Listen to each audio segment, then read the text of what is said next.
T20 विश्वचषक स्पर्धेमध्ये भारताचा पाकिस्तानवर 61 धावांनी विजय। ईशान किशनच्या तुफानी फलंदाजीपुढे पाकिस्तानचा पालापाचोळा। सर्वच गोलंदाजांनी केली कमाल। पाकिस्तानच्या खेळाडूंशी भारतीयांकडून हस्तांदोलन नाहीच। टॉसवेळी सूर्यकुमारनं हस्तांदोलन टाळलं, तर मॅच जिंकल्यानंतर साऱ्या टीम इंडियानं हस्तांदोलनाला बगल दिली।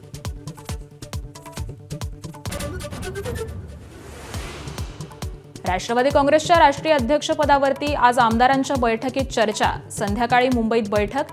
राष्ट्रीय कार्यकारिणीच्या बैठकीच्या आयोजनाची तारीख निश्चित होणार।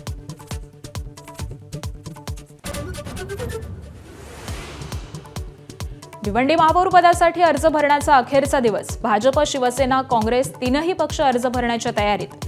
कोणार्क आघाडी भाजप सेनेला साथ देणार का याची उत्सुकता।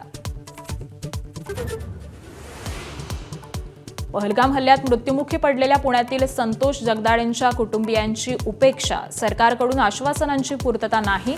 शासकीय नोकरीबाबत मुख्यमंत्र्यांनी लक्ष घालत न्याय देण्याची मागणी।